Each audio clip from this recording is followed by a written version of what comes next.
கவலையே படாதீங்க. குற்றவாளி யாரா இருந்தாலும் அவங்கள கண்டுபிடிச்சு தகுந்த தண்டனை வாங்கி கொடுக்க வேண்டியது எங்களோட கடமை. ரொம்ப தேங்க்ஸ் மேடம்.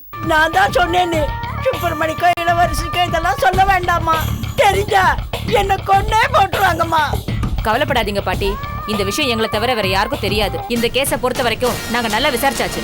தகுந்த ஆதாரங்களை கலெக்ட் பண்ணிட்டு தான் உங்களை அரெஸ்ட் பண்ண வந்திருக்கோம். லைசென்ஸ்க்கு அப்ளை பண்ணிருக்கோம், ஆனா இன்னும் வரல சார். லைசென்ஸ் இருக்கா இல்லையா?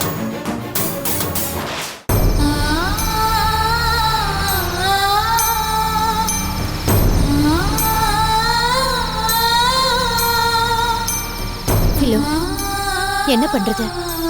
இப்படிலாம் நடக்கும்னு நம்ம தலையில எழுதியிருக்கு. அது யாரால மாத்த முடியும்? இப்படியே இங்க உட்கார்றதுனால எதுவும் மாற போறதில்ல.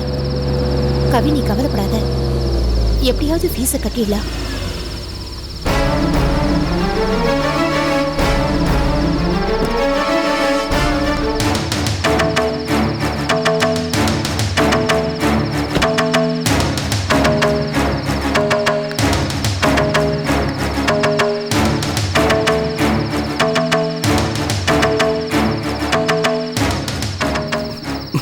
என்ன ஹோட்டல் எம்டி 3 பேரும் தனியா நடு ரோட்ல உட்காந்துட்டு இருக்கீங்க?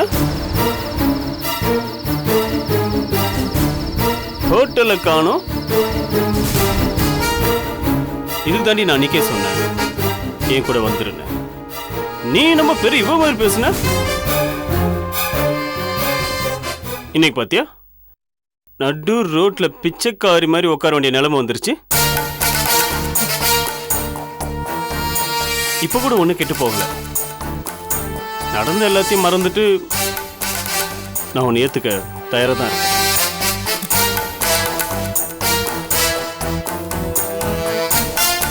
வா வா ஃபிலோ, உட்காரு. வா ஃபிலோ, என்ன யோசிக்கிற?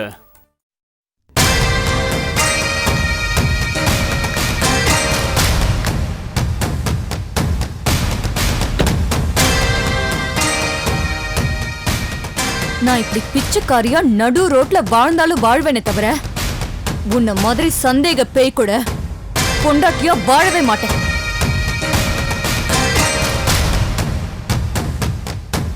இன்னொரு தடவை இந்த மாதிரி வந்து என்கிட்ட பேசிட்டு நிக்காத. அப்புறம்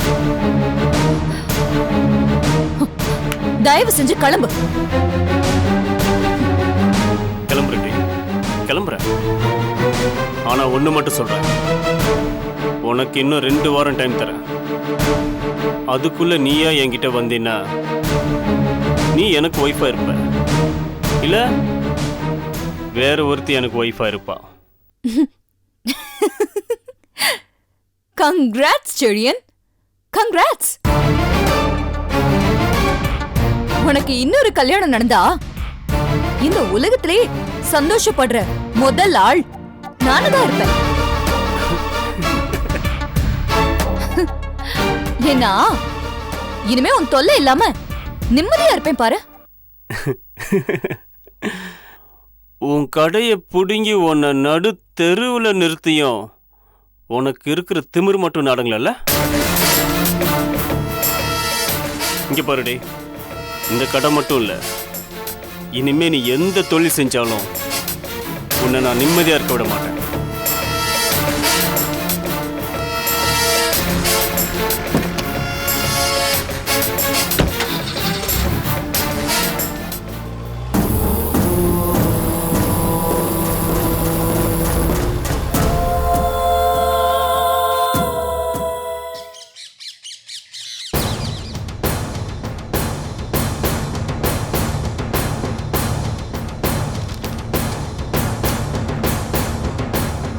ஸோ ஒரு வழியாக உங்கள் லாங் லீவை கேன்சல் பண்ணிவிட்டு டியூட்டியில் ஜாயின் பண்ண போகிறீங்க. Yes sir. ரொம்ப சந்தோஷம். உங்களை மாதிரி நேர்மையான ஆஃபீஸர்லாம் இப்படி லீவை போட்டு வீட்டில் இருந்துட்டீங்கன்னா அதுக்கப்புறம் சட்டத்தை யார் காப்பாற்றுறது? அன்னைக்கே உங்கள் லீவை அக்செப்ட் பண்ணுறதில்ல டிஜிபிக்கும் சரி எனக்கும் சரி விருப்பமே இல்லை சண்முகம். இருந்தாலும் உங்கள் மைண்ட் ஏதோ டிஸ்டர்பாக இருந்தது தெரிஞ்சுதான் உங்கள் லீவை நான் ஓகே பண்ணேன். சாரி சார், இனிமே நான் இந்த மாதிரி லாங் லீவ் போட மாட்டேன். உங்களை மாதிரி ஒரு ஃபயரான ஆஃபீஸரை நம்ம டிபார்ட்மெண்ட் இழந்துடக்கூடாதுன்னு நான் விரும்புகிறேன். கண்டிப்பாக சார். இனிமே இப்படியெல்லாம் நடக்காது. எல்லாருக்கும் யூனிஃபார்ம்குள்ளே தான் உயிர் இருக்கும். எனக்கு யூனிஃபார்ம் தான் சார் உயிரே. Okay Shanmugam, carry on. Okay sir. Sir, சொல்லுங்க. ஒரு முக்கியமான விஷயம் உங்ககிட்ட பேசணும். சொல்லுங்க. எங்கள் அண்ணன் சுப்பிரமணி மேலே தேவையில்லாமல் ஒரு கொலைப்பழி விழுந்திருக்கு. அந்த கேஸை நான் இன்வெஸ்டிகேட் பண்ணுறதுக்கு நீங்கள் எனக்கு பர்மிஷன் தரணும். எது? நம்ம இன்ஸ்பெக்டர் ஜோதி இன்வெஸ்டிகேட் பண்றாங்களே அந்த கேஸா? Yes sir.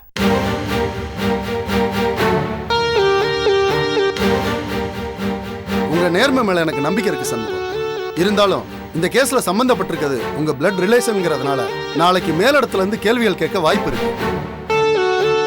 இப்போ நீங்க டியூட்டில ஜாயின் பண்ணுங்க. அப்புறம் நான் மேலிடத்துல பேசி உங்களுக்கு பர்மிஷன் வாங்கி தரேன். Thank you sir.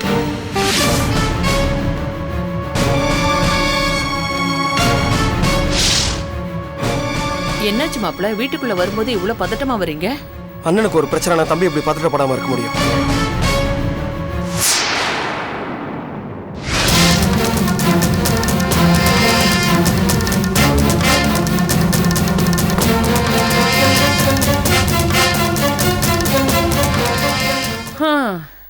கையல் சாவல அநியாயமா இப்படி சுப்பிரமணியம் மாட்டி விட்டாங்களே.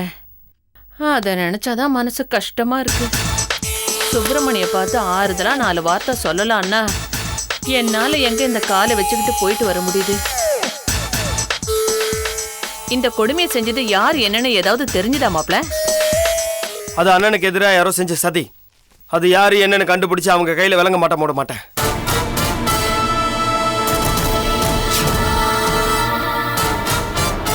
என்ன மாப்ள சொல்றீங்க? நீங்க கண்டுபிடிக்க போறீங்களா? நான் தான் கண்டுபிடிக்க போறேன். இந்த கேஸ் விசாரிக்கிறதுக்காக நான் மறுபடியும் டியூட்டியில் ஜாயின் பண்ணிட்டேன்.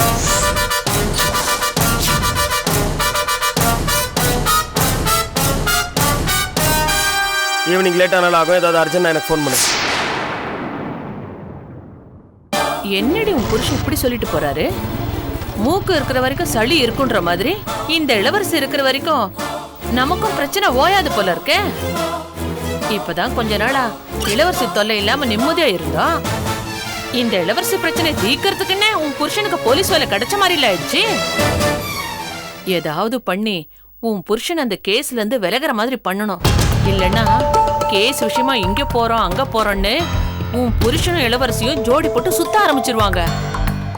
சுப்பிரமணி இல்லாத குறைய உன் புருஷன் மூலமா அந்த இளவரசி நிறைவேற்றிப்பா. ஜாக்கிரதையா இருடி.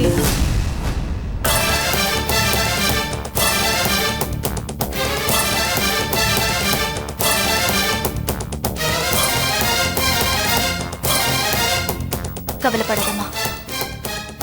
நீ நினைக்கிற மாதிரி எதுவும் நடக்காது.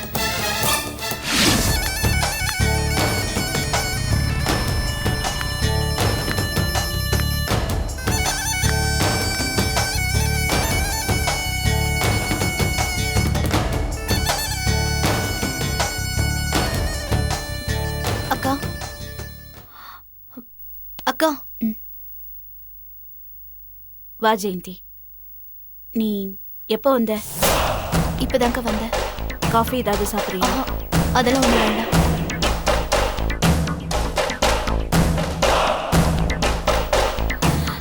சாகிற வயசாக்க நம்ம கையிலுக்கு படுபாவிங்க அநியாயமா அவளை கொண்டுட்டாங்களே. நேத்துதான்க்கா அவகிட்ட பேசி பழகின மாதிரி இருக்கு. அதுக்குள்ள சாம்பல் ஆக்கிட்டாங்க. கையில் நம்மளை விட்டு போனதை விட அவளை கொலை செஞ்ச சுப்பிரமணி தப்பிச்சிருவோம் போல இருக்குக்கா. அத நினைச்சதான்க்கா மனசுக்கு ரொம்ப வேதனையா இருக்கு. என்ன ஜெயந்தி சொல்ற? ஆமாக்கா, இந்த கேஸ விசாரிச்சு சுப்பிரமணிய வெளியே கொண்டு வரதுக்காகவே என் புருஷன் மறுபடியும் டியூட்டில ஜாயின் பண்ணிட்டாரு. கையில கொண்டவனுக்கு தூக்கு தண்டனை கிடைக்க போதுன்னு சந்தோஷப்பட்டுட்டு இருந்தேன். அந்த நினைப்புல என் புருஷன் மண்ணள்ளி போட்டாருக்கா. விஷயம் தெரிஞ்சு நான் என் புருஷன் கிட்ட பேசி பார்த்தேன். அந்த மனுஷன் என்னடானா என் அண்ணனை நான் காப்பாத்தியே தருவேன்னு ஒத்த கால்ல நிக்கிறாரு. என் புருஷன் இந்த கேஸ விசாரிச்சா கண்டிப்பா சுப்பிரமணிய காப்பாத்திருவாரு. எப்படியாவது அவர் இந்த கேஸ விசாரிக்க விடாம தடுக்கணும்க்கா. அப்பதான் சுப்பிரமணிக்கு தண்டனை வாங்கி தர முடியும். எப்படி ஜெயந்தி? அதாங்க எனக்கு ஒண்ணும் புரியல.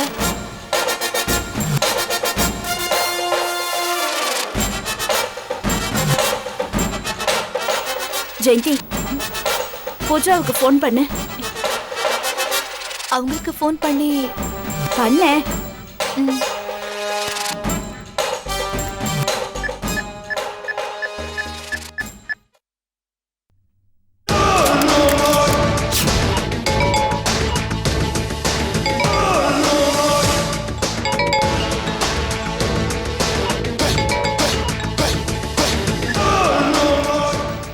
சொல்லு ஜெயந்தி.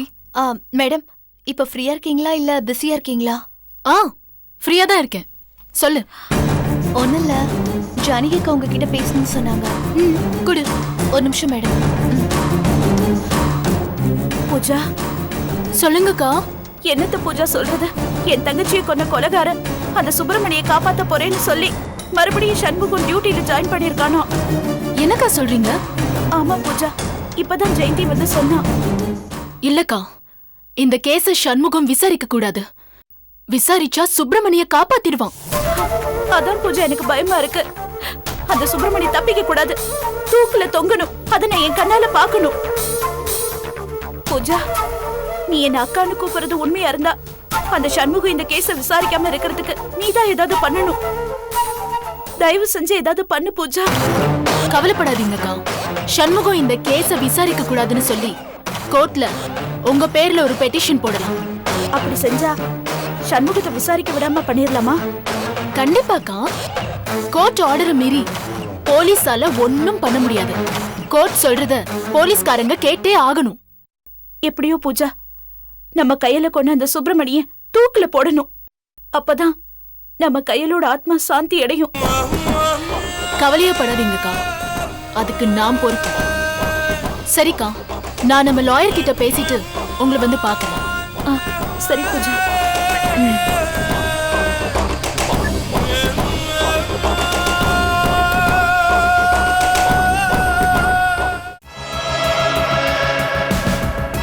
நீங்க எத்தனை தடவை கேட்டாலும் நான் கயல்வழியை கொலை பண்ணல. இங்க பாருங்க சுப்பிரமணி, நீங்க அசிஸ்டன்ட் கமிஷனரோட பிரதர்ங்கிறதுனால தான் உங்ககிட்ட டீசெண்டா பிஹேவ் பண்ணிட்டு இருக்கோம். அத புரிஞ்சுக்கிட்டு மரியாதையா உண்மையை ஒத்துக்கோங்க. அதை விட்டுட்டு நான் பண்ணலன்னு சொல்லிட்டு இருந்தீங்கன்னா அப்புறம் நான் மத்த அத்தியூஷங்களை டீல் பண்ற மாதிரி உங்களை டீல் பண்ண வேண்டியிருக்கும். நீங்க எப்படி வேணும்னாலும் டீல் பண்ணுங்க, உண்மை மட்டும் மாற போறது இல்ல. நான் கயல்வழியை கொலை பண்ணல. யோ, என்ன திரும்ப அதே சொல்லிட்டு இருக்க? என்ன பார்த்தா நான் லூஸ் மாதிரி தெரியுதா? கயல்வழியை கல்யாணம் பண்ணிக்கிறேன்னு சொல்லி ஆசை வார்த்தை பேசி அந்த பொண்ணை ஏமாத்தி கெடுத்திருக்க. இந்த விஷயம் வெளியே தெரிஞ்சா உனக்கு அசிங்கமாயிடுமே நினைச்சு ஒரு கொலைகார மாப்பிளைக்கு கயல்வழியை கல்யாணம் பண்ணி கொடுக்க ஏற்பாடு பண்ணிருக்க. பாவம் அந்த பொண்ணு அப்பா அம்மா இல்லாம அனாதை மாதிரி உன் வீட்டுல வந்து அடைக்கலமா இருந்ததுனால வேற வழியே இல்லாம அந்த கல்யாணத்துக்கு சம்மதிச்சிருக்கா. கல்யாண மேடையில வச்சு நீ பார்த்த மாப்பிள ஒரு கொலைகாரன் தெரிஞ்சதும் அந்த கல்யாணம் நின்னு போயிருக்கு. அதுக்கப்புறம் கயல்விழி வேற வழியே தெரியாம நீ அவளை ஏமாத்தி கெடுத்த விஷயத்த எல்லாரும் முன்னாடியே போட்டு உடைச்சிருக்கா. உன்னாலையும் அதுக்கு மேல உண்மையை மறைக்க முடியாதுன்னு தெரிஞ்சு அவ கழுத்துல தாலி கட்டியிருக்க. தாலி கட்டி வீட்டுக்கு கூட்டிட்டு வந்து குடும்பம் நடத்துறத விட்டுட்டு அவ உன்னை கல்யாண மேடையில அசிங்கப்படுத்திட்டாளேங்கிற கோவத்துல தினம் அவளை அடிச்சு கொடுமைப்படுத்தி இருக்க. கொஞ்ச நாள்ல வீட்டை விட்டே துரத்தி இருக்க. பாவம் அந்த அபல பொண்ணு கோர்ட் வரைக்கும் போய் போராடி மறுபடியும் உன் வீட்டுக்கு வந்திருக்கா. இதுக்கு மேலையாவது தான் புருஷன் மனசு மாறி தன்னை ஏத்துக்க மாட்டானாங்கிற ஏக்கத்தோட வந்தவளை அடிச்சு கொடுமைப்படுத்தி தூக்குல தொங்க விட்டுருக்க. சொல்லு, அப்படித்தானே? கயல்வழி கூடவே இருந்து பார்த்த மாதிரி நல்ல கதை சொல்றீங்க மேடம். அடிச்சு பல்லல காட்டிட்டு வர ராஸ்கல், யாரையா கதை சொல்றா? நீ ஏற்கனவே ஒரு தடவை கயல்வழியை கொலை பண்ண முயற்சி பண்ணதா அவளே கம்ப்ளைண்ட் கொடுத்து அதை விசாரிக்க வந்த ஏன் முன்னாடியே அவளை கழுத்தை புடிச்சு நெரிச்சு கொலை பண்ண பார்த்த. அன்னைக்கு கயல்வழி கெஞ்சி கேட்டதுனாலதான் உன்னை வான் பண்ணி விட்டுட்டு போனேன். என்ன நடந்துச்சுன்னு தெரியாம பேசுறீங்க மேடம். அன்னைக்கு இருந்து கோவத்துல தான் அப்படி பண்ண. நீ அதே கோவத்துல தானே அவளை கொலை பண்ணிருக்க. ஐயோ மேடம், அவ வயித்து வலி தாங்காம தான் தூக்கு மாட்டிக்கிட்டான். சும்மா நான் கொன்னேன்னு சொல்லாதீங்க மேடம். அவ செத்த அன்னைக்கு நான் ஊர்லயே இல்ல. பக்கத்து ஊர்ல இருக்கிற வனதுர்கை அம்மன் கோயிலுக்கு என் பொண்டாட்டி இளவரசியை கூட்டிட்டு போயிருந்தேன். உன் பிளானே அதானே? கோயிலுக்கு போற மாதிரி எல்லாரையும் நம்ப வச்சு கிளம்புற மாதிரி கிளம்பி பாதி வழியிலே திரும்பி வந்து நீ நினைச்ச மாதிரி அவளை கொண்டு தூக்கல மாட்டிட்ட. மேடம், பொறுமைக்கு ஒரு அளவு இருக்கு. தேவையில்லாம என் மேல பழி போடாதீங்க. நான் தான் அவளை கொன்னேன்னு உங்ககிட்ட ஏதாவது ஆதாரம் இருக்கா? ஆதாரம் இல்லாம உன்னை அரெஸ்ட் பண்ணி கூட்டிட்டு வந்திருக்கேன். இத பாரு, சாகறதுக்கு முன்னாடி கயல்விழி குடும்ப நல கோர்ட்டுக்கு எழுதி போட்ட லெட்டர்.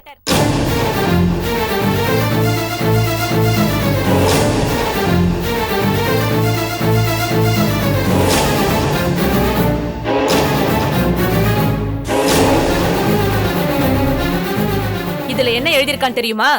என் உயிருக்கு ஏதாவது ஆபத்து வந்தா அதுக்கு காரணம் என் கணவர் சுப்பிரமணி தான் சுய நினைவோட கயல்விழி எழுதியிருக்கா. இது கயல்விழியோட கையெழுத்து தான் தடயவியல் டிபார்ட்மெண்ட்ல இருந்து ப்ரூவ் பண்ணிருக்காங்க. இப்ப என்ன சொல்ற? மேடம், கண்டிப்பா இத கயல்விழி எழுதிருக்க மாட்டான். வேணும்னா யாரோ பிளான் பண்ணிருக்காங்க. வேற யாரு பிளான் பண்ணிருப்பா? சொல்லியா, வேற யார் பண்ணிருப்பா? இத பார், இந்த லெட்டர் மட்டும் இல்ல, நீ கயல்விழிய கொன்னத நேர்ல பார்த்த சாட்சியே இருக்கு.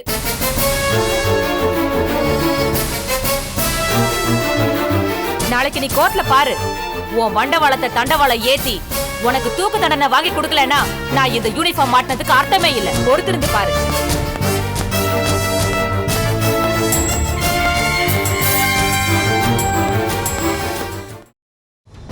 வாங்க சார், ஏதோ முக்கியமான விஷயம் பேசணும்னு வர சொல்லியிருந்தீங்க. உட்காருங்க. இருக்கட்டும் சார், பரவாயில்ல. ஒன்றும் இல்லை சண்முகம், உங்கள் அண்ணன் சுப்பிரமணி கேஸை நீங்கள் விசாரிக்க கூடாதுன்னு சொல்லி கோர்ட்டில் ஸ்டே வாங்கியிருக்காங்க.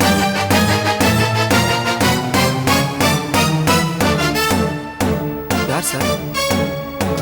உங்கள் அண்ணி ஜானகி. இது கோர்ட் ஆர்டருங்கிறதுனால என்னால் ஒன்றும் பண்ண முடியாது. இந்த கேஸ் முடிகிற வரைக்கும் நீங்கள் இதில் தலையிடாமல் இருக்கிறது தான் நல்லது. டோன்ட் வரி, உங்கள் அண்ணன் நிரபராதியாக இருந்தால் கண்டிப்பாக தண்டிக்கப்பட மாட்டார். தைரியமாக போயிட்டு வாங்க சார்.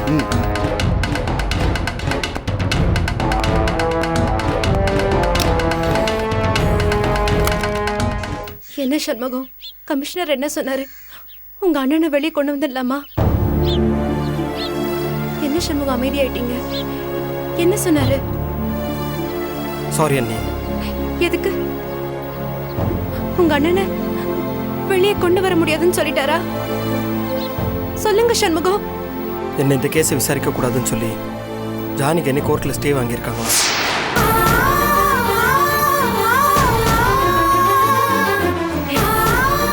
என்ன சொல்றீங்க? ஆமா அண்ணி, நான் இந்த கேஸை விசாரிக்க முடியாது. இப்ப என்ன பண்றது? ஜானிக்கு என்ன கோர்ட்ல போட்டு ரிட்ட வாபஸ் வாங்கினதா நான் விசாரிக்க முடியும். ஐயோ, ஜானகி அக்கா ஏன் இப்படிலாம் பண்றாங்க? இதெல்லாம் ஜானகி நீ அவங்களா பண்ற மாதிரி தெரியல. வேற யாரும் சொல்லி கொடுத்துதான் இதெல்லாம் பண்றாங்க. வேற யார் இதை சொல்லி கொடுக்க போறா? எல்லாம் அந்த பூஜாவோட வேலையா தான் இருக்கும். எப்படி என்ன பழி வாங்குறதுன்னு இவ்வளவு நாளா காத்துட்டு இருந்தா. இப்ப உங்க அண்ணன் மேல ஒரு கொலை பழி விழுந்ததும் ஜானகி அக்காவை கைக்குள்ள வச்சுக்கிட்டு எப்படி எல்லாம் பண்ணிட்டு இருக்கா. முதல்ல ஜானகி அண்ணிக்கிட்ட பேசி அவங்க கோர்ட்ல போட்டிருக்க ரிட்ட வாபஸ் அவங்க சொல்லணும். அப்பதான் என்னால இந்த கேஸை விசாரிக்க முடியும். ஜானகி அக்கா இந்த கேஸை வாபஸ் வாங்க மாட்டாங்க. நான் அவங்க கிட்ட பேசி புரிய வைக்கிறேன். நீங்க என்ன பேசினாலும் அவங்க புரிஞ்சுக்க மாட்டாங்க சண்முகம். அன்னைக்கு அவங்க எங்களை எப்படி பேசினாங்கன்னு பாத்தீங்கல்ல? அன்னைக்கு அவங்க இருந்த நிலைமையில வேற யாரா இருந்தாலும் அப்படிதான் நீ பேசியிருப்பாங்க. நான் பேசினா அவங்க புரிஞ்சுப்பாங்கன்ற நம்பிக்கை எனக்கு இருக்கு. அண்ணனுக்காக நம்ம எவ்வளவு அவமானப்பட்டாலும் பரவாயில்ல. வாங்க போலாம்.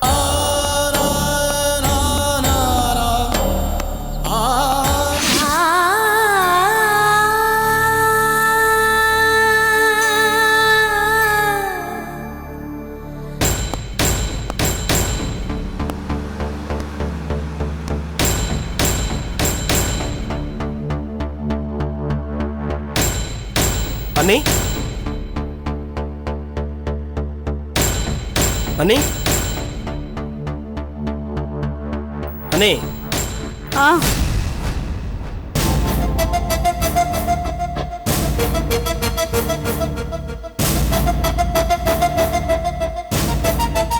ஷாமிலி இன்னும் ஸ்கூல்ல இருந்து வரலையா அண்ணி? இன்னும் வரல. நீ என்ன விஷயமா வந்திருக்க? ஒன்றும் இல்லை அண்ணி, கயல் கேஸ் விஷயமா உங்ககிட்ட கொஞ்சம் பேசணும். என்ன? உங்களுக்கே சுப்பிரமணிய அண்ணனை பற்றி நல்லா தெரியும். அவருக்கு கயல் மேலே கோபம் இருந்ததே தவிர கொலை பண்ணுற அளவுக்கெல்லாம் போயிருக்க மாட்டார் அண்ணி. நீங்கள் தேவையில்லாமல் அவர் மேலே கம்ப்ளைண்ட் கொடுத்ததுனால அவர் ஜெயிலில் இருக்க வேண்டிய நிலைமை வந்துருச்சு. அதுக்கு இந்த கேஸில் யார் உண்மையான குற்றவாளிங்கிறத விசாரிக்கிறதுக்காக தான் நான் மறுபடியும் டியூட்டியில் ஜாயின் பண்ணேன். ஆனால் நீங்கள் இந்த கேஸை நான் விசாரிக்க முடியாத அளவுக்கு கோர்ட்டில் எனக்கு எதிராக ஸ்டே வாங்கிட்டீங்க. நீங்கள் கோர்ட்டில் போட்டிருக்க பெட்டிஷனை வாபஸ் வாங்கினாதான் நான் உண்மையான குற்றவாளி யாருங்கிறத கண்டுபிடிச்சி சுப்பிரமணியனை வெளியெடுக்க முடியும். தயவு செஞ்சு கோர்ட்டில் போட்டிருக்க பெட்டிஷனை வாபஸ் வாங்கிருங்க அண்ணி. வெளியில போ சண்முகம். அண்ணி வெளியில போன்னு சொன்னேன். அண்ணன் செஞ்ச கொலைக்கு தம்பி சப்போர்ட்டா? அப்படி இல்லை அண்ணி. வேணா சண்முகம், இன்னும் நான் உன் மேல கொஞ்சம் பாசம் வச்சிருக்கிறதுனாலதான் இவ்வளவு பொறுமையா பேசிட்டு இருக்கேன். அந்த பொறுமையை சோதிக்காம தயவு செஞ்சு வெளியில போயிடு. உங்க கோவத்துல நியாயம் இருக்கு, நான் இல்லைன்னு சொல்லல. ஆனா அந்த கோவத்தினால கையில கொண்ட உண்மையான குற்றவாளியை கண்டுபிடிக்க முடியாம போறதுக்கும் வாய்ப்பு இருக்கு. அதனால கொஞ்சம் புரிஞ்சுக்கங்க நீ. இப்ப நான் என்ன செய்யணுங்கிற? நீங்க கோர்ட்ல போட்டிருக்க பெட்டிஷனை வாபஸ் வாங்கணும். முடியாது, கண்டிப்பா முடியாது.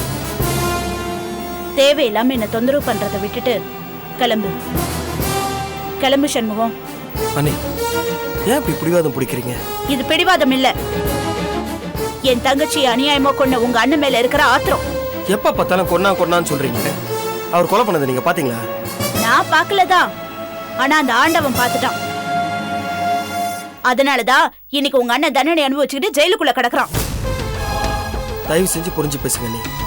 உங்களோட கோவத்தினால ஒரு நிரபராதி தண்டனை அனுபவிச்சுட்டு இருக்காரு. உங்களோட கோவத்தினால ஒன்னா இருந்த குடும்பம் இன்னைக்கு உடஞ்சு போயிருக்கு. உங்க கோவத்தினால உங்களை வாய் நிறைய அக்கா அக்கான்னு கூப்பிட்டு இருந்த இளவரசி உங்க முகத்துல முழிக்க முடியாம தாலி பிச்சை கேட்டு இந்த வீட்டு வாசல வந்து நின்றுட்டு இருக்காங்க. ஆமா, நீ வெளியில நின்றுட்டு இருக்காங்க.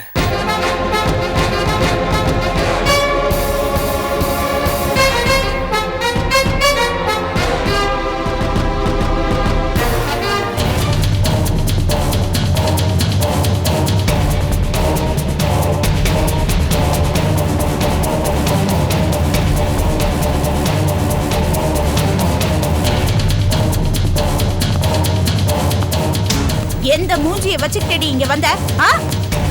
காரி ஆகணும்னா காலை பிடிப்பீங்க. வெக்கமால உனக்கு? அண்ணி, அவங்கள திட்டாதீங்க. நான் தான் அவங்களை கூட்டிட்டு வந்தேன். சண்முகம், தயவு செஞ்சு இவளை கூட்டிட்டு போயிடு. வீணான கொலகாரி ஆக்காத. போ சண்முகம், கூட்டிட்டு போன்னு சொல்றேன்ல. போயிட்டுருக்கா, போயிட்டுரும். நீங்க மனுஷங்களாவே இருங்க, நாங்க கொலகாரங்களாவே இருக்கோம். வாங்க சண்முகம்.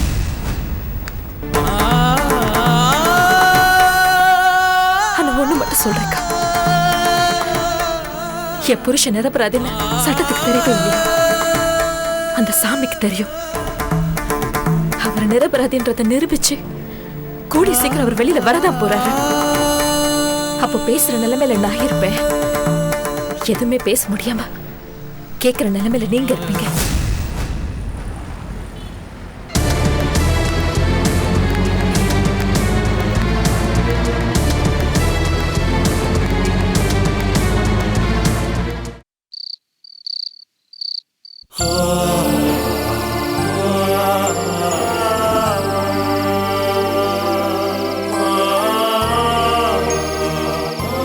கொஞ்ச நாளாதான் நம்ம வாழ்க்கையில நல்லது நடக்குதுன்னு நினைச்சு சந்தோஷப்பட்டேன்.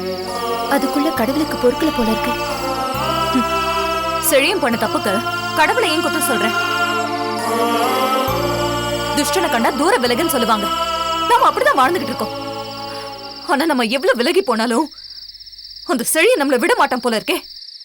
அப்படி இல்ல பிலோ, செழியனுக்கு உன் மேல இருக்கிற அதீத அன்பால நீ எப்படியாவது அவர் கூட வாழணும்னு அவர் நினைக்கிறாரு. அதனால்தான் அவர் அப்படி பண்றாரு போல இருக்கு. அன்பா அவனுக்கா? அவன் ஒரு சந்தேக பேய் பிடிச்ச மிருகம். அவன் ஒண்ணு என் மேல இருக்கிற அன்புனால அவன் கூட வந்து வாழ சொல்லல. இப்படி நான் ரோட்டு கடை வச்சிருந்தா அந்த பணக்கார பிசாசோட மானம் போயிடுமேந்தா அவன் கூட வந்து வாழ சொல்றான். அவன் பேச்ச நீயும் கேட்டேல்ல? திமுரு புடிச்சவன். ஒரு நாள் விட்டுருந்தா கூட கவிதாவோட காலேஜ் ஃபீஸை கட்டிருக்கலாம். எல்லாத்தையும் கெடுத்து தொலைச்சிட்டு அந்த பாவி. விடு பிலோ, நாம படுற கஷ்டத்துல எனக்கு படிப்பு வேண்டாம், ஒண்ணு வேண்டாம். நானும் எங்கேயாவது வேலைக்கு போய் சம்பாதிக்கிறேன். ஆமா, இப்ப நான் படிச்சு பட்டம் வாங்கி என்ன செய்ய போறேன்? எனக்கு ஒரு வேலையை பார்த்து கொடுங்க, நானும் வேலைக்கு போறேன். அப்படிலாம் சொல்லாத கவி. நீ படிக்கணும், படிச்சு ஒரு நல்ல வேலைக்கு போய் வாழ்க்கையில பெரிய ஆளா வரணும். இது நம்ம அம்மாவோட ஆசை மட்டும் இல்ல, எங்களோட ஆசையும் கூட. நீ உன்னோட பிரின்சிபல் கிட்ட பேசி எப்படியாவது 2 நாள் மட்டும் டைம் வாங்கி கொடு. அதுக்குள்ள நான் எப்படியாவது அரேஞ்ச் பண்ணிடுறேன். எப்படி ஃபிலோ? பண்ணணும், பண்ணுவோம்.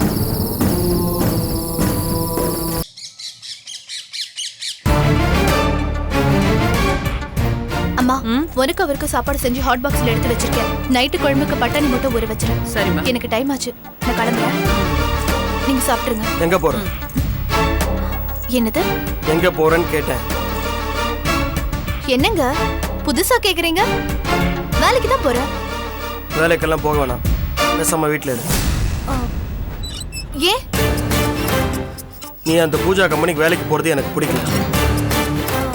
ஏன் திடீர்னு இப்படி சொல்றீங்க? பிடிக்கலன்னு சொல்றேன்ல, அப்புறம் எதுக்கு ஏன் என்னன்னு கேள்வி கேட்டுட்டு இருக்க? போய் வேலையை பாரு. ஏன் பிடிக்கலன்னு காரணத்தை சொல்லுங்க.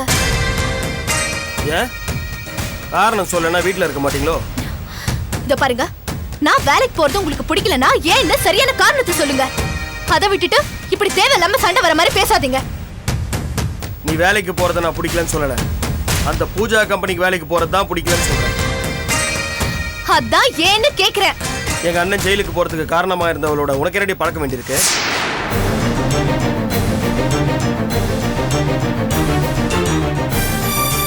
இது நீங்க புது கதையா இருக்கு.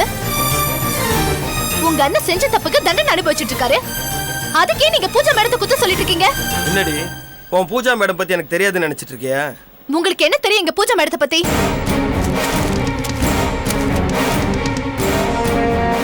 ஏண்டி அவன் 10-15 வருஷம் எக்ஸ்பீரியன்ஸ் வச்சுட்டு வேலை இல்லாம நாய் மாதிரி அலைஞ்சிட்டு இருக்கான்.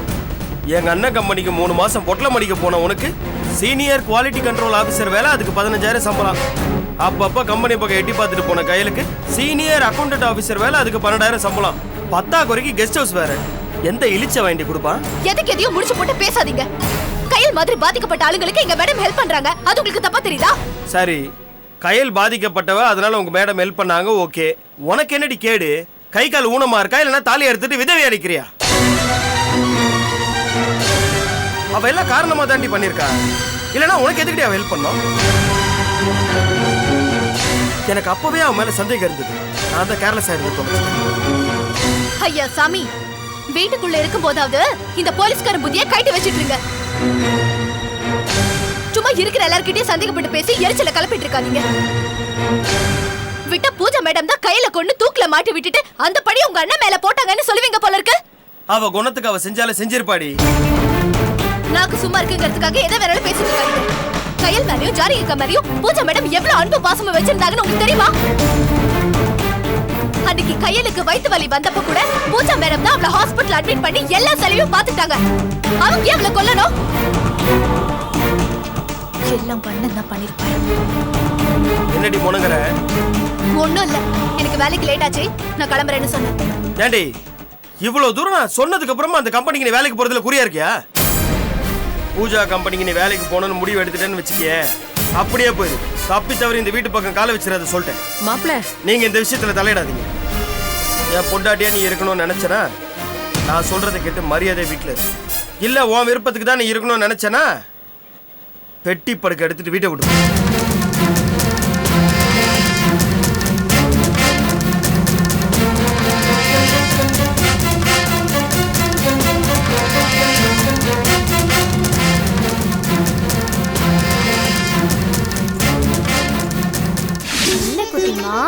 அப்போ எனக்கு ஆபீஸ்ல இருந்து வரும்போது பிஸ்கெட், சாக்லேட், பெரிய பொம்மையெல்லாம் வாங்கிட்டு வருவாரு. அதை வச்சு விளையாடலாமா? என்ன லீலா இன்னும் கிளம்பாம இருக்க? எங்கக்கா? எங்கயா? ஏன் லீலா, உனக்கு என்ன ஞாபகம் மருதி நோயா என்ன? இன்னைக்கு குழந்தைக்கு தடுப்பூசி போடணும்னு சொன்னியே, மறந்துட்டியா?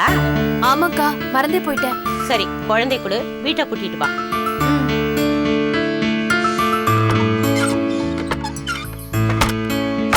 என்னடி செல்லம்?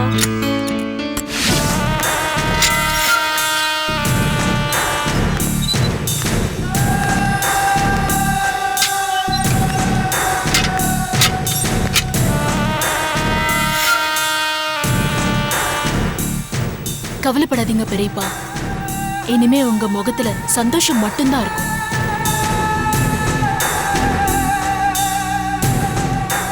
அதுக்கு அந்த சுப்பிரமணி இந்த ஜெயிலுக்குள்ள வரணுமா? வருவான் பெரியப்பா, நாளைக்கே வருவான்.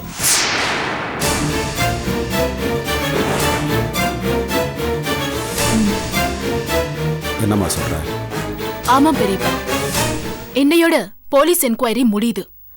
அவன்தான் கயல்விழிய கொலை செஞ்சான்னு ப்ரூவ் ஆயிடுச்சு. நாளையில இருந்து அவன் இங்கதான் இருப்பான். உங்களுக்கும் நான் ஜாமீன் ஏற்பாடு பண்ணிட்டேன். நீங்க சொன்னீங்கன்னா என்னைக்கே கூட உங்களை வீட்டுக்கு கூட்டிட்டு போயிடுவேன். இல்லடா பூஜா, அந்த சுப்பிரமணி உள்ள வந்த பிறகுதான் நான் வெளியில போனேன். அப்பதான் நாம யாருன்னு அவனுக்கு புரியும். இப்பவே அவனுக்கு நாம யாருன்னு புரிஞ்சிருக்கும் பெரியப்பா.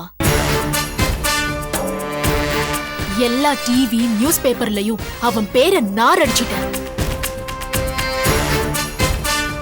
இனிமே அவனால ஊருக்குள்ள தலை காட்ட முடியாது. இத்தனை நாளா அவன் கட்டி காத்த பேரு புகழ் எல்லாத்தையும் ஒரே நாள்ல காலி பண்ணிட்டேன்.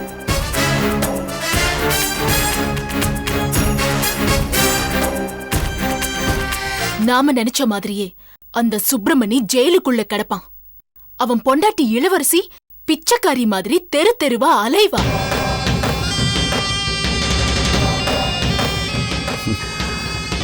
இப்ப தாண்டா நீ என் வளர்ப்புங்கிறத நிரூபிச்சுட்டா.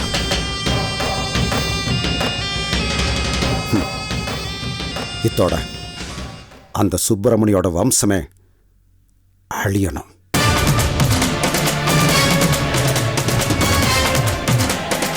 கண்டிப்பா அழியும் பெரியப்பா. நான் அழிச்சு காட்டுறேன். அப்புறம் என்னாச்சுக்கா? அப்புறம் என்ன, எங்க வீட்டுக்காரர் அவங்க முதலாளி வேலைக்கு வர வேண்டாம்னு சொல்லிட்டாரு. பாவம், இந்த மனுஷன் எந்த வேலை இல்லாம வீட்டுல சும்மா தான் இருக்காரு. எதுக்கு தாங்கா நல்லா படிச்சிருக்கணுங்கிறத? உங்க வீட்டுக்காரர் நல்லா படிச்சிருந்தா இந்த மாதிரி வாட்ச்மேன் வேலைக்கு போகாம இருந்திருக்கலாம்ல. எங்க வீட்டுக்காரர் படிச்சிருக்கிறதுனால தான் எனக்கு கம்ப்யூட்டர் சென்டர்ல வேலை பார்க்கறாரு.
வணக்கம்.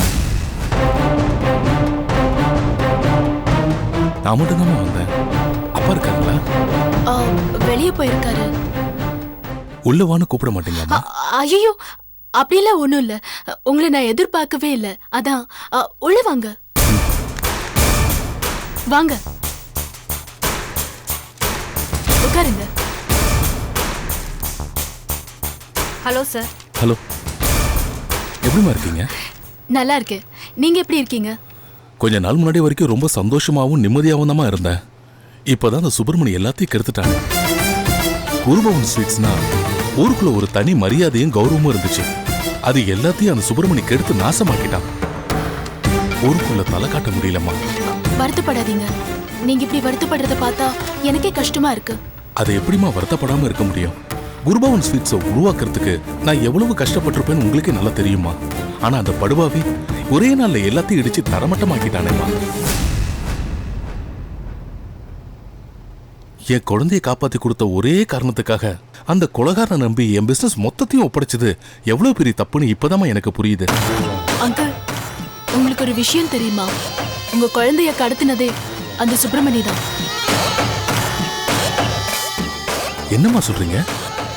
ஆமா அங்கிள், அவனே கடத்திட்டு அவன் பொண்டாட்டிய வச்சு காப்பாத்தி உங்ககிட்ட நல்லவ மாதிரி பேர் எடுத்திருக்கான். அது தெரியாம நீங்களும் அவனை நம்பிட்டீங்க. நல்லா யோசிச்சு பாருங்க. இன்னைக்கு வரைக்கும் அந்த கேஸ்ல உண்மையான குற்றவாளி யாருன்னு போலீஸ் டிபார்ட்மெண்ட் கண்டுபிடிக்கவே இல்லையே. ஏன்னா அவன் தம்பி சண்முகம் தான் இந்த கேஸ ஹேண்டில் பண்ணான். என்னதான் சண்முகம் நேர்மையான போலீஸ் ஆபீசரா இருந்தாலும் குற்றவாளி தன் கூட பிறந்த அண்ணன்னு தெரிஞ்சதுக்கு அப்புறம் எப்படி அவனால ஆக்ஷன் எடுக்க முடியும்? அதான் மெடிக்கல் லீவ் போட்டுட்டு வீட்ல உட்காந்துட்டான்.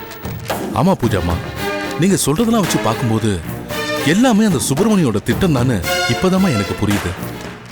இது தெரியாம நான் அவனை நம்பி ஏமாந்து தொலைச்சிட்டேன். சரி விடுங்க அங்கிள், இதெல்லாம் நடக்கணும்னு இருந்திருக்கு, நடந்துடுச்சு. விதியை மீறி நம்மளால என்ன பண்ண முடியும்? எல்லாமே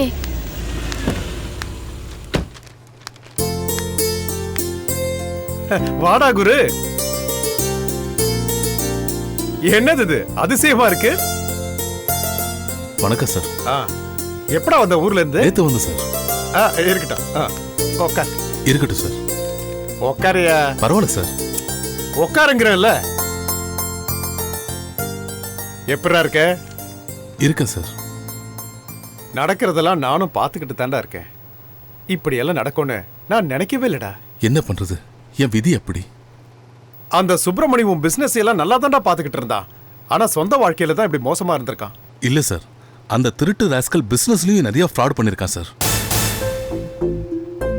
என்னடா சொல்ற? ஆமா சார், அவன் நேரமா என்னன்னு தெரியல, அவன் வந்ததுமே நான் பார்த்த லாபத்தை விட 3 மடங்கு அதிகமா லாபம் வந்திருக்கு சார். ஆனா அவன் என் கிட்ட காமிச்ச கணக்கு எல்லாமே பாதிக்கு பாதி தான் சார். நானும் நம்ம பார்த்த லாபத்தை விட அதிகமா லாபம் வருதே நினைச்சு கண்டுக்காம இருந்துட்டு சார். கடைசியில் அந்த சதிகாரன் இப்படி பண்ணிட்டானே சார்.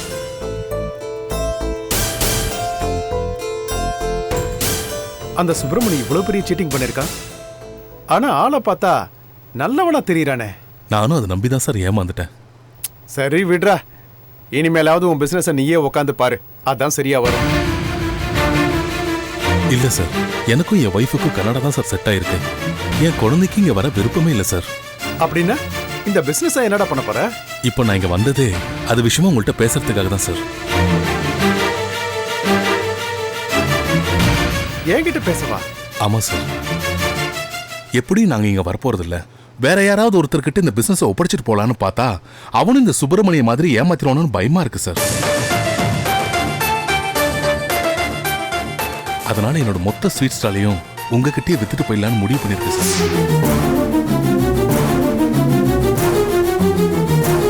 என்னடா சொல்ற? எனக்கு வேற வழி தெரியல சார். எனக்காக இந்த ஒரே ஒரு உதவி மட்டும் நீங்க செய்யணும். தப்பா நினைச்சுக்காதீங்க. நீங்க பெருசா பணம் எதுவும் தர வேண்டாம், நீங்க பாத்துக்கிட்டாலே போதும் சார். அதெல்லாம் சரியா வராதுடா. அப்படியெல்லாம் சொல்லாதீங்க சார். எனக்கு உங்களை விட்டா வேற யார் சார் இருக்காங்க? Please sir. பூஜாம்மா, நீங்களாவது அப்பா கிட்ட எடுத்து சொல்லுங்களேன். இல்ல அங்கிள், உங்க நிலைமை எனக்கு புரியுது. இருந்தாலும் அப்பா சொன்ன மாதிரி இதெல்லாம் சரியா வருமான்னு தெரியல. எல்லாம் சரியா வருமா? தயவு செஞ்சு மாட்டேன்னு மட்டும் சொல்லிடாதீங்க சார். நீங்க என்ன உங்க மக மாதிரி நினைச்சுக்கிட்டு இருக்கிறது உண்மையா இருந்தா நான் சொன்ன மாதிரி என்னோட சீட்ஸ் எல்லாம் நீங்களே வாங்கி நடத்துங்க. இல்ல இல்ல நீ எப்பவுமே என்னோட வேலைக்காரன் தான் நினைச்சீங்கன்னா தயவு செஞ்சு சொல்லிடுங்க. நான் இப்பவே கிளம்பிடுறேன். டேய், சும்மா வாய்க்கு வந்ததெல்லாம் பேசாதடா. இப்போதைக்கு பிசினஸ் எல்லாம் பாத்துக்கிட்டு இருக்கிறது பூஜா தான். அவளுக்கு ஓகேனா எனக்கும் ஓகே தான். என்னம்மா? அங்கிள் இவ்வளவு தூரம் கம்பல் பண்றாருல்ல, நம்மளே வாங்கிக்கலாம்ப்பா. ரொம்ப தேங்க்ஸ்மா. நீங்க எதுக்கு அங்கிள் தேங்க்ஸ் சொல்றீங்க? எவ்வளவு பாப்புலரான ஸ்வீட் ஸ்டால, அதுவும் குரு பவனுங்கிற பேரோட எங்களை நம்பி விக்கிறேன்னு சொன்னதுக்கு நாங்க தான் அங்கிள் உங்களுக்கு தேங்க்ஸ் சொல்லணும். எப்படியோ நான் வந்த வேலை நல்லபடியா முடிஞ்சிருச்சு. அப்ப நான் கிளம்பட்டுங்களா? எங்கடா கிளம்புற? இருடா, நீயும் நானும் நம்ம கம்பெனிக்குள்ள ஒன்னா போய் எத்தனை வருஷமாச்சு. வா, மறுபடியும் இன்னைக்கு போயிட்டு வந்துருவோம். வா.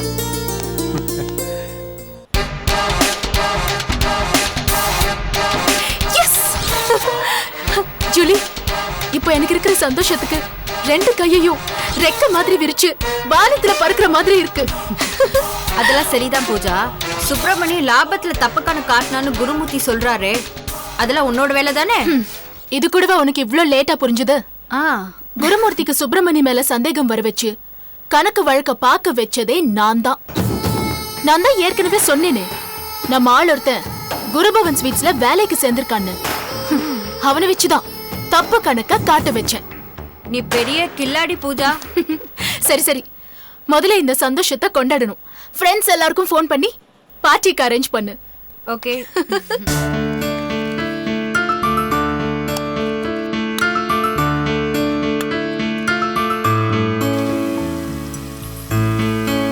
என்னம்மா?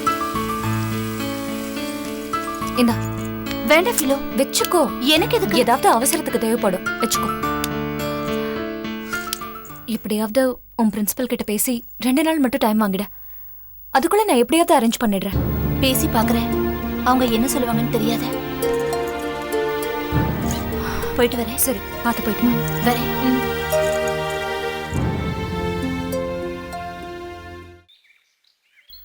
காலேஜ் கிளம்பிட்டீங்களா? ஆமா. ஒரு நிமிஷம் இந்தாங்க, இந்த பணத்தை எடுத்துட்டு போய் காலேஜ் ஃபீஸ் கட்டுங்க. என்னங்க, ஃபீஸ் கட்ட தானே கொடுக்குறேன். ஐயோ பரவாயில்லைங்க, நாங்க அரேஞ்ச் பண்ணி கட்டிக்கிறோம். ஏங்க, இன்னைக்கு தான் லாஸ்ட் டேட்னு சொன்னீங்க, எப்படி அரேஞ்ச் பண்ணுவீங்க நீங்க? இருந்த கடையும் போலீஸ்காரங்க காலி பண்ணிட்டாங்க. படிப்பு விஷயங்க, ரொம்ப யோசிக்காதீங்க.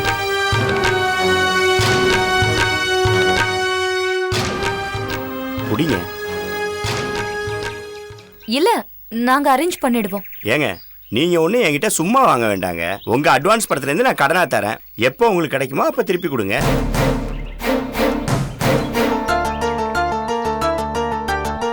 நாளைக்கு எனக்கு ஒரு பிரச்சனைன்னா நீங்களாம் ஹெல்ப் பண்ண மாட்டீங்களா? புடிங்க.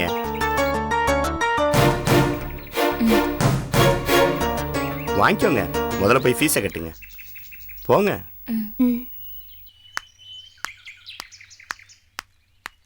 தேங்க்ஸ்ங்க. நமக்குள்ள இருக்குங்க தேங்க்ஸ் எல்லாம். வரேங்க.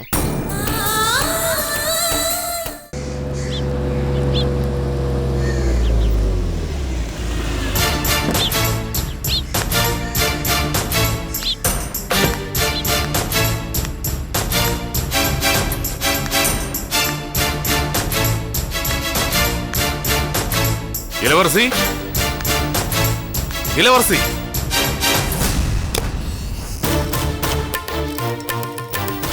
சார் வாங்க சார். ஊர்ல இருந்து எப்ப சார் வந்தீங்க? குருபவன் ஸ்வீட்ஸோட மானத்தை உன் புருஷன் காத்துல பறக்க விட்டானே, அதை கேள்விப்பட்ட உடனே வந்துட்டேன். என்ன சார் நீங்களும் இப்படி பேசுறீங்க? உன் புருஷன் செஞ்ச காரியத்துக்கு வேற எப்படி பேசுவாங்க? சுப்பிரமணியை என் கூட பிறந்த தம்பி மாதிரி நினைச்சேன். அதுக்கு நீங்க காட்டுற நன்றி கடன் ரொம்ப நல்லா இருக்குமா? ரொம்ப நல்லா இருக்கு. குருபவன் ஸ்வீட்ஸோட முதலாளி தன்னுடைய 2வது மனைவியை கொலை செஞ்ச குற்றத்துக்காக சிறையில் அடைப்புன்னு எந்த பேப்பர்ல பார்த்தாலும் கொட்டை எழுத்துல போட்டிருக்கு. செய்தியை முழுசா கூட படிக்காம தெரிஞ்சவன் தெரியாதவன்லாம் எனக்கு போன போட்டு நீ எப்பயா 2வது கல்யாணம் முடிச்ச, ஏன் என் கொலை பண்ணுன்னு என்ன கேள்வி மேல கேள்வி கேட்டு தொலைக்கிறான். நாக்க புடுங்கிட்டு சாகலமான்னு தோணுது. உங்களை நம்பி என்னோட மொத்த பிசினஸ் ஒப்படைச்சிட்டு போனதுக்கு நீங்க வாங்கி கொடுத்த நல்ல பேர் இதுதான். நல்லா இருந்தது. உங்க குடும்ப பிரச்சனைல என் பேர் அசிங்கப்படுத்திட்டீங்களே, அப்படி நான் உங்களுக்கு என்ன பாவம் பண்ணேன் சொல்லுமா?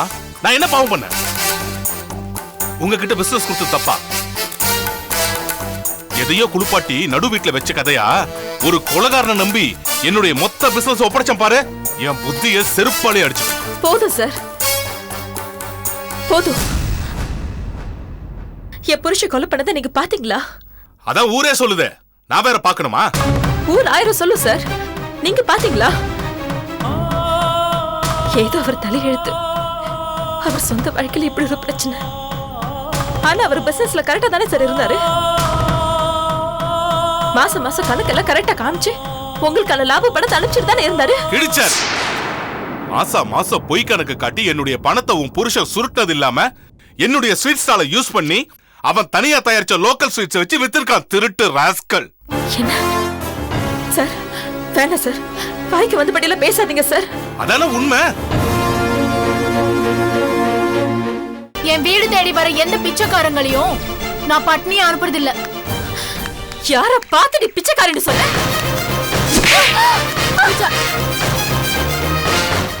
என் தாயம்மா குணமாக்க போறேன், என் தாயம்மா குணமாக்க போறேன். இதுவரைக்கும் செஞ்ச பாவலாம் பத்தாதா? இங்க இருந்தா அவளுக்கு குணமாகத்தானு தோணுது. நான் தாயம்மா கூட்டிட்டு நாளைக்கு எங்க ஊருக்கு போயிடுறேன் மாமா. Catch us on TV, Thandivan app, thandivan.com and YouTube.